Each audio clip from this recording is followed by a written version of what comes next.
Times Network ద్వారా గుర్తించబడ్డ India's number 1 varicose veins hospital Avis ని సంప్రదించండి. Welcome to Suman TV. నేను మీ సుమన్ టీవీ నాగ్. కోల్కతా ఇన్సిడెంట్కి సంబంధించింది సిబిఐ ఎప్పుడైతే ఎంటర్ అయిందో చాలా కొత్త విషయాలు వెలుగులోకి రావడం జరిగింది. అందులోనూ ప్రధాన భాగంగా ఒక కీలక వ్యక్తిని అపాయింట్ చేయడం జరిగింది సిబిఐ పొజిషన్లో. ఆ వ్యక్తి ఎవరు, ఆ వ్యక్తి సాధించినటువంటి విజయాలేంటి, ఈ కేసుకి ఏ విధంగా హెల్ప్ అవుతున్నారు ఆ వ్యక్తి అనేది ఈరోజు మనతో పాటు ప్రముఖ అడ్వకేట్, హైకోర్టు అడ్వకేట్ రవీంద్రనాథ్ గారు ఉన్నారు. అది వారి మాటలో నాకు తెలుసుకుందాం. Hello sir. హాయ్ అండి నాగరాజ్ గారు. సార్, జస్టిస్ త్వరగా రావాలి అనేటువంటి ఉద్దేశంతో సిబిఐ పరుగులు పెడుతుంది అనేటువంటి విషయం తెలుస్తోంది. అయితే అందులో ఒక కీలక వ్యక్తిని అపాయింట్ చేయడం జరిగింది. త్వరితగతిన న్యాయం జరుగుతుంది అనేటువంటి ఉద్దేశంతో. ఎవరు ఆ వ్యక్తి? నాగరాజ్ గారు, మీరు అన్నట్టు జస్టిస్ త్వరగా రావాలి అంటే సిబిఐ ఎంక్వైరీలో చేస్తున్నటువంటి భాగంగా ఇన్వెస్టిగేషన్, ఇంటరాగేషన్స్ ఇవి కరెక్ట్గా కానీ జరగలిగితే మంచి జస్టిస్ అనేది వస్తుంది. తద్వారా బాధితురాలు కూడా న్యాయం జరుగుతుంది. ఒక నూతన మార్పుకు కూడా వైద్య వృత్తిలో ఏదైతే ఈ లేడీ డాక్టర్ విషయం జరిగిందో కలకటాలో, దీనికి సంబంధించి మనం మాట్లాడుకుంటున్నాం. ఇందులో మన జాతికి కూడా ఒక మార్పు కూడా వచ్చే అవకాశం కూడా ఉంటుంది. అయితే హైకోర్టు ఆదేశాల మేరకు ఏర్పడినటువంటి సిబిఐ దర్యాప్తు సంస్థలో 30 మంది సభ్యులు కలిగినటువంటి ఒక దర్యాప్తు బృందాన్ని ఏర్పాటు చేసుకుంది సిబిఐ ఆఫీసర్స్. దీన్ని సంపత్ నెహ్రా అని ఒక ఐపీఎస్ ఆఫీసర్, అతని సారథ్యంలో ఈ బృందాన్ని ఏర్పాటు చేశారు. అయితే ఈ బృందంలో ఉన్నటువంటి 30 మంది కూడా ఒక్కొక్కరు కరడుగట్టినటువంటి సాంకేతిక నిపుణులు, అద్భుతమైన తెలివితేటలు ఉన్నవాళ్ళు. అదృష్టం ఏంటంటే భారతదేశం ఉన్నటువంటి అద్భుతమైన డిపార్ట్మెంట్, పోలీస్ డిపార్ట్మెంట్లో ఉన్నవాళ్ళు ఎవరికి వారే అన్నట్టుగా ఉంటారు. ఇందులో ప్రధానంగా ఈ 30 మంది సభ్యుల్లో కూడా ఒక ఏఎస్పీ క్యాడర్గా ఉన్నటువంటి సీమా పహుజా అన్నటువంటి వ్యక్తిని ఇందులో అపాయింట్మెంట్ చేశారు. ఆ 30 మంది యొక్క లిస్ట్ చూస్తే సీమా పహుజా అనే పేరు ప్రముఖంగా కనిపించింది. ఈ సీమా పహుజా పేరు కనిపించగానే అందరికీ అర్థమవుతుందంటే జాతి యావత్తు కూడా ఈ కలకట్టలో జరిగిన ఈ సందర్భాన్ని సందర్భించి ఏది ఈ సంఘటనకు సంబంధించి కరెక్ట్గా న్యాయం జరుగుతుంది అన్న విశ్వాసం ప్రజలందరిలో కలుగుతుంది. ముఖ్యంగా మాలాంటి అడ్వకేట్స్కి సీమా పహుజా ఎంటర్ అయింది అంటే డెఫినెట్గా ఈ కేసులో న్యాయం జరుగుతుంది అనలో ఎటువంటి డౌట్ లేదు. నాగరాజ్ గారు, ఎలాంటి మెరిట్స్ ఉన్నాయని చెప్తున్నారు సార్? అంటే సీమా పహుజా గారు యాక్చువల్గా 93 క్యాడర్ చెందినటువంటి ఒక సబ్ ఇన్స్పెక్టర్ ర్యాంక్లో ఢిల్లీలో ఈవిడ ఫస్ట్ తన జాబ్ను స్టార్ట్ చేశారు. ఒక సబ్ ఇన్స్పెక్టర్ ర్యాంక్లో స్టార్ట్ అయినటువంటి పహుజా గారి కెరీర్ అంచెలంచెలుగా ఎదుగుతూ దేశంలో ఉన్నతమైన రాష్ట్రపతి అవార్డు కూడా అందుకున్నారు. ఆవిడ ఒక సందర్భంలో 2022లో రాష్ట్రపతి అవార్డు కూడా అందుకున్నారు. ఈవిడ ఇంటరాగేషన్స్ చేసే విధానం కూడా అబ్బురపరిచేటట్టుగా ఉంటుంది. ముఖ్యంగా మనం 2017లో గుడియా కేసు అని ఒక అద్భుతమైన కేసు. ఇది సిమ్లాకి దగ్గరలో కోతాయ్ అనే గ్రామం జరిగినటువంటి ఈ కేసు అనమాట. ఒక 16 ఏళ్ల అమ్మాయిని కిడ్నాప్ చేసి 2 days తర్వాత ఆ అమ్మాయి యొక్క మృతదేహం పంట పొలాల్లో దొరికింది. సాక్ష్యాధారం అన్నదే లేదు. అప్పుడు ఆ సంఘటనలో ఏం చేశారంటే అక్కడ ఉన్నటువంటి లోకల్ పోలీస్ డిపార్ట్మెంట్ వాళ్ళు, మీరు చెప్తున్నారు నాగరాజు గారు, ఎంత దారుణమైన విషయం అంటే పేరెంట్స్ ఇన్ఫార్మ్ చేయకుండా ఆమె యొక్క దేహాన్ని పూర్తి చేశారండి. అటువంటి సంఘటనలో సాక్ష్యాలు ఎంత వెతికినా దొరకనటువంటి సందర్భంలో సీమా పహుజా అక్కడ ఒక సిబిఐ ఆఫీసర్ క్యాడర్లో వెళ్ళి జస్ట్ ఓన్లీ ఒక 2 monthsలోనే మొత్తం సాక్షులందరినీ ఎవరెవరినైతే ఇంటరాగేట్ చేసిందో ఆ సాక్ష్యాలన్నింటినీ సేకరించి ఆ దోషుల్ని కోర్టు ముందు నిలబెట్టగలిగింది. ఫస్ట్ టైం ఆ గుడియా కేసులో ఫస్ట్ మనకి వినిపించిన పేరు, జాతీయ దేశం మొత్తం కూడా సీమా పహుజా అంటే ఫస్ట్ వినిపించిన పేరు. అంతకుముందు చాలా మిరకల్స్ చేసింది ఆవిడ. ఢిల్లీ పోలీస్ ఒక ఆఫీసర్గా పనిచేస్తున్నప్పుడు మాదక ద్రవ్యాల అక్రమ రవాణా విషయంలో అయితేనేమి, ముఖ్యంగా హ్యూమన్ ట్రాఫికింగ్ ఈ విషయంలో ముఖ్యంగా మీకు రాజీవ్ చౌక్, అలాగే మీకు చాందినీ చౌక్, ముజఫర్ నగర్ ఈ ప్రాంతాల్లో అక్కడ ఉన్నటువంటి లోకల్ స్మగ్లర్స్కి వణుకు పుట్టించింది ఈవిడ.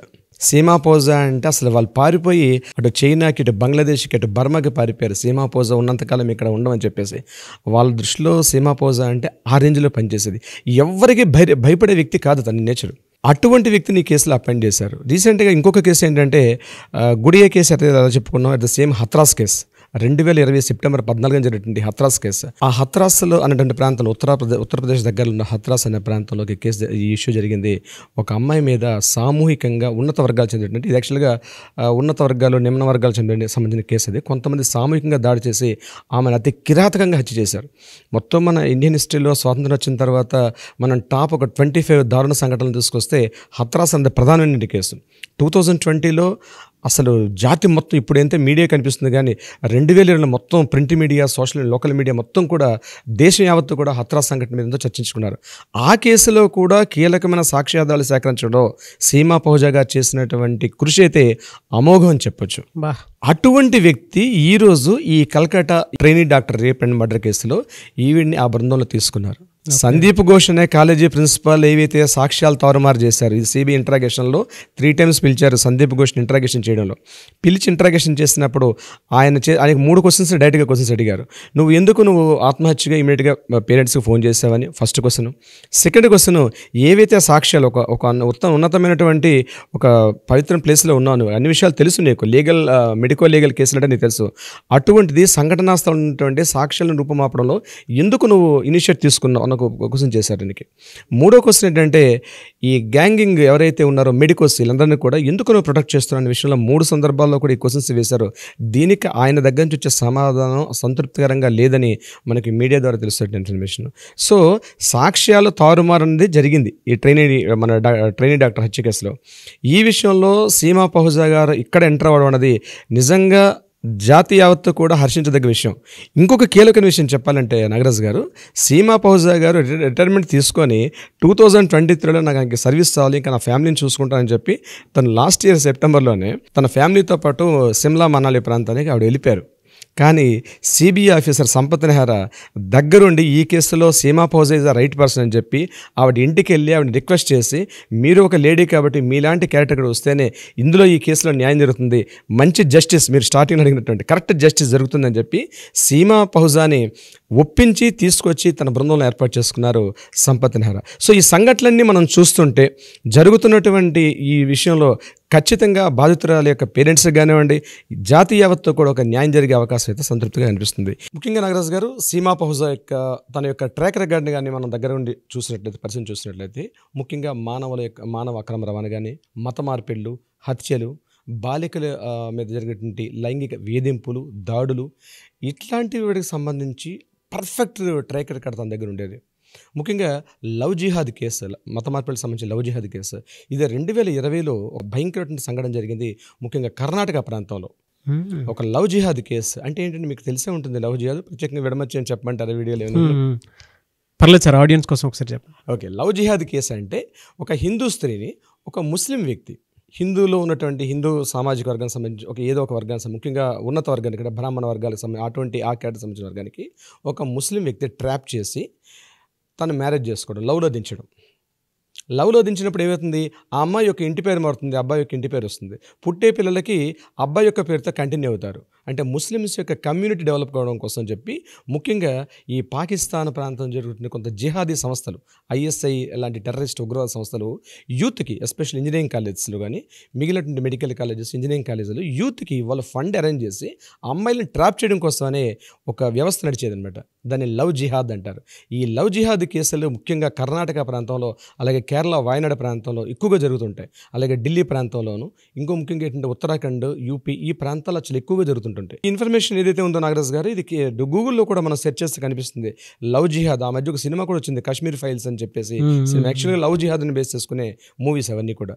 సో ఈ లవ్ జిహాద్ అంటే మత మార్పులకు సంబంధించి, అంటే వాంటెడ్లీ వాళ్ళ కమ్యూనిటీని డెవలప్ చేసుకోవడం ఉద్దేశంలో భారతదేశంలో డైరెక్ట్గా ఉగ్రవాద మూకలు చేసే దారుణాలు ఇదొక భాగం ఈ లవ్ జిహాద్. ఈ లవ్ జిహాద్ లాంటి మత మార్పుల్ని బలంగా తిప్పికొట్టిన ఏకైక వ్యక్తి కూడా సీమా పహూజా గారు. అనేక సందర్భాల్లో తన యొక్క పర్ఫెక్షన్స్ని చూపించుకున్నారు. ముఖ్యంగా లవ్ జిహాద్ అంటేనే కూడా గుర్తొస్తారు సీమా పహూజా గారు. ఇట్లాంటి లవ్ జిహాద్ కేసే హరిద్వార్లో కూడా జరిగింది.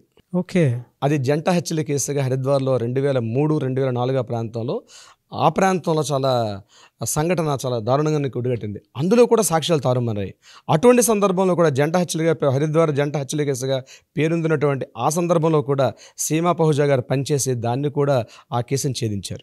దీన్ని దృష్టిలో పెట్టుకొని గవర్నమెంట్ ఆయనకి 3 సార్లు అవార్డు ఇచ్చారు. ఆమెకి ముఖ్యంగా ఫస్ట్ టైం 2007లో ఆవిడకి గోల్డ్ మెడల్ వచ్చింది. అంటే ఆవిడ చేసినటువంటి సేవా తత్పరతకు కానీ గోల్డ్ మెడల్ అవార్డు వచ్చింది ఆవిడకి 2007లో ఫస్ట్ టైం. 2014లో సెకండ్ ఎక్సలెన్స్ అవార్డు వచ్చింది కూడా ఆవిడకి.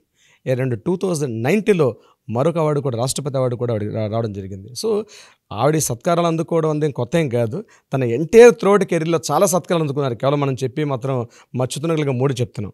సో ఎంటైర్ కెరీర్ని ఎప్పుడైతే సీమా పౌజే గారు వచ్చారో ఇంకా గూగుల్లో సెర్చింగ్స్ కూడా స్టార్ట్ అయ్యి సో మనకు కనిపిస్తున్న 3 మాత్రం చాలా వరకు ఉన్నాయి ఎక్సలెన్స్ అవార్డు. సో ఆవిడ ఎంటైర్ కెరీర్ లైఫ్లో ఇది రిటైర్మెంట్ లైఫ్కి దగ్గరగా ఉన్నారు. రిటైర్మెంట్ అయిపోయారు యాక్చువల్గా, బట్ సంపత్ నెహ్రా గారు ఆధ్వర్యంలో ఆయన తీసుకొచ్చారు ఆవిడని. సో ఈ చిట్ట కేసు ఏదైతే ఉందో ఈ కేసు ఏదైతే ఈ trainee doctor rape and murder case, డెఫినెట్గా ఈ కేసు నుంచి ఛేదించడంలో ఖచ్చితంగా తన పాత్రను పూర్తిగా నిర్వహిస్తారని యావత్ జాతి కూడా ఇది చూస్తుంది. నాగరాజ్ గారు, ఇంకొక కరెంట్ బ్రేకింగ్ న్యూస్ ఏంటంటే ఇప్పుడే అందిన వార్త నాగరాజ్ గారు, మమతా బెనర్జీ గవర్నమెంట్కి సుప్రీంకోర్టు ఈరోజు ట్రయల్స్ అవుతున్నాయి. ఇంకొకటి మీరు అబ్జర్వ్ చేశారా నాగరాజ్ గారు, సుప్రీంకోర్టు ట్రయల్స్ అనేవి లైవ్ టెలికాస్ట్ ఇవ్వడం అవునండి గొప్ప ఆహ్వానించదగ్గ విషయం. దీన్ని మేము 4 years బ్యాక్ అప్రిషియేట్ చేస్తాం బార్ కౌన్సిల్లో కూడా. సో లైవ్ టెలికాస్ట్, అసలు సుప్రీంకోర్టులో జడ్జిలు అడ్వకేట్స్ ఎలా ఆర్గ్యుమెంట్స్ జరుగుతాయి, ట్రయల్స్ ఎలా జరుగుతాయి అనే విషయాన్ని లైవ్ టెలికాస్ట్ జరుగుతుంది. ఈ ట్రయల్స్లో భాగంగా సుప్రీంకోర్టు ట్రయల్స్లో భాగంగా మమతా బెనర్జీ ప్రభుత్వాన్ని సుప్రీంకోర్టు తీవ్ర పదజాలంతో మందలించిందండి. అంటే ఈ కేసులో జరుగుతున్నటువంటి ట్విస్టులు మార్పులు చూస్తుంటే మాత్రం ఖచ్చితంగా ఒక గొప్ప మార్పుకు నాందివాచకం పలికే అవకాశం అవుతుంది. నాగరాజ్ గారు, చూద్దామండి ఏ విధంగా ఉంటుంది అనేది. త్వరితగతిన న్యాయం జరగాలని మాత్రం ప్రతి ఒక్కరూ కోరుకుందాము. అవునండి. Thank you sir. Thank you అండి నాగరాజ్ గారు, థ్యాంక్ యూ సో మచ్.